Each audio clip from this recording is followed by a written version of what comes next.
This is the College Investor Audio Show. We are so glad you're here with us today. The Department of Education finalizes loan limits and repayment plan changes. Here it is, the finalization of all the stuff we've been talking about for months and months and months.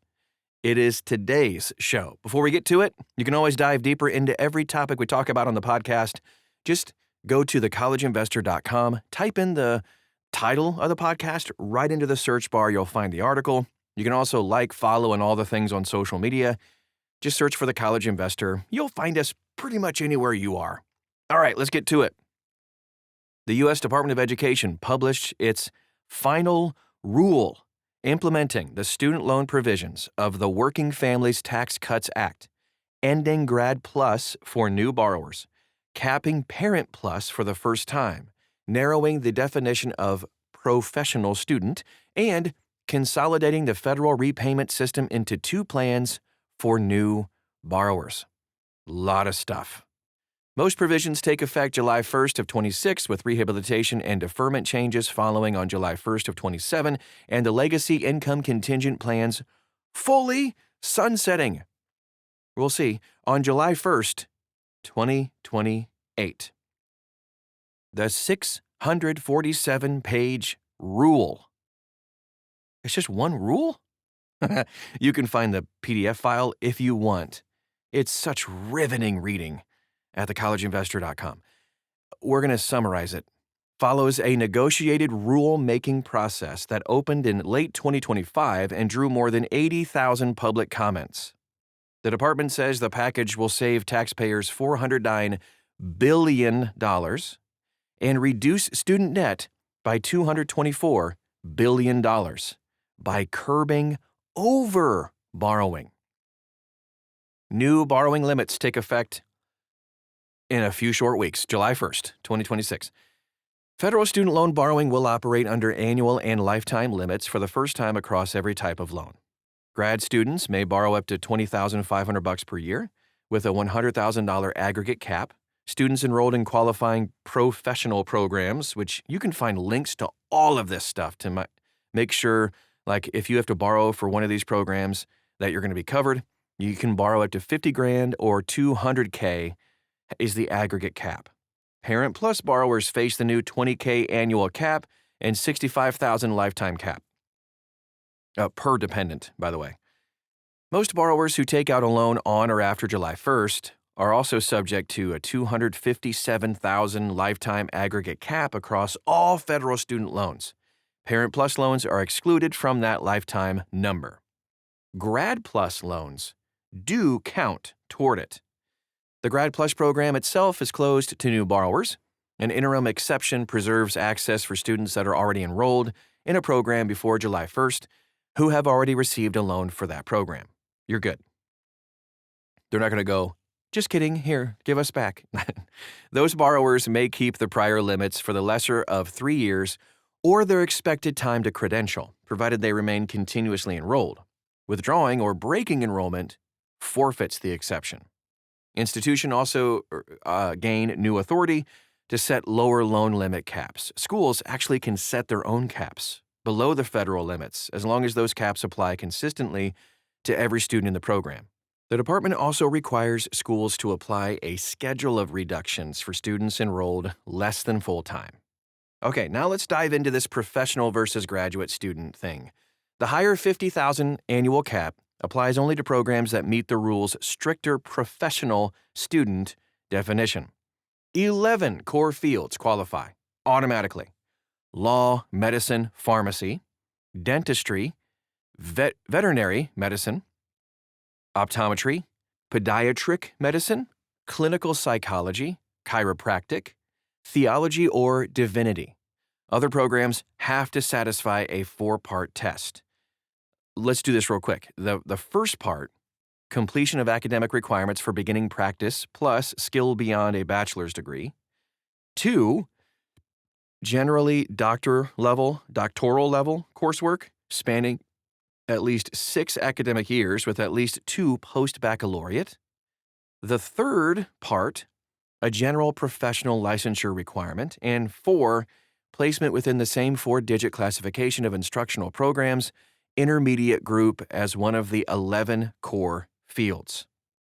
The department spent significant space of the 647-page document in the final rule, rejecting comments asking it to include physical therapy, occupational therapy, physician's assistant, social work, nursing, marriage and family therapy, counseling, and art therapy. Those programs fall under the graduate level caps. The department was explicit that exclusion is solely for loan limit administration that does not reflect a judgment about program rigor or professional standing. They're not like saying, you're not really a professional, is basically the wording there. However, there's already a new bill in Congress looking to expand this definition, so we'll keep an eye on that one. Okay, and just briefly, because we've talked about this ad nauseum for months on end, the new repayment plans, RAP and tiered standard. If you want to find out more, just dive into the archives a little bit, and you're going to find so much on this.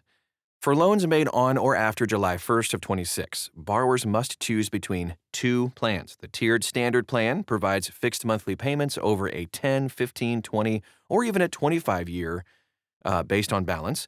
The minimum monthly payment for that is $50. The repayment assistance plan, the RAP, is the new income-driven option. Payments range from 1% to 10% of AGI, adjusted gross income, on a sliding scale, a $10 monthly minimum. Married borrowers' payments are prorated by loan balance rather than calculated against combined income, addressing a long-standing complaint about IDR penalizing two-earner households. Okay. RAP also features two benefits not available under prior plans. Unpaid interest is waived in any month. The borrower's on-time payment does not fully cover interest, eliminating negative amortization. Hallelujah! The department also matches each on-time payment with up to $50 of additional principal reduction. That is nice. RAP grants forgiveness after 360 qualifying payments, 30 years, and qualifies for public service loan forgiveness. Closed loophole RAP to IBR strategy. Let's take a look at this now. While you are able to enroll in RAP and then switch to IBR at a later time if you're eligible, it's important to note that the department clarified that payments made under RAP do not count for IBR, ICR, or PAYE pay forgiveness. A planning idea circulating in financial aid circles assumed borrowers could enroll in RAP for low monthly payments, then switch to IBR later on to capture IBR's shorter 25 or a 20 or 25-year loan forgiveness clock. The final rule actually shuts that down. All right, what does this mean for Americans with student loans? Families pricing out graduate school are going to see real impacts right away. A 2-year MBA, MSW, or master's program is going to effectively only have $41,000 in borrowing federally. That's $20,500 per year for the 2-year program. This will likely push more borrowers to private student loans. Doctoral students in clinical psychology, dentistry, or medicine do retain access to the higher $50,000 per year track. But anyone outside the 11 core fields will need to verify their program qualifies under the 4-part test before enrolling. Parent borrowers face the biggest change. A lot of families who relied on Parent Plus to cover the full cost of attendance gap are going to need to plan more carefully, look harder at need and merit-based aid, or just choose less expensive schools. For current borrowers, the practical question is whether to switch from a legacy IDR plan into RAP. Some lower-income borrowers with large balances are going to see meaningfully lower monthly payments under RAP, especially given the principal match feature and full unpaid interest waiver. Higher-earning borrowers near the end of an existing 20 or 25-year IBR clock generally should not switch. You can see our full RAP versus IBR comparison for details on this and find all the links and all the resources on this topic and more at thecollegeinvestor.com. Also, ask us questions. I know there's a ton of questions about this, and we get them every single day. You can find us on social media. Just type in the words The College Investor. You'll find us. We are real humans getting information from other humans, and giving you the best information possible on all of this stuff. Find us on social media. We'd love to connect with you there. All right, thanks so much for stopping by today, and we'll talk to you again real soon.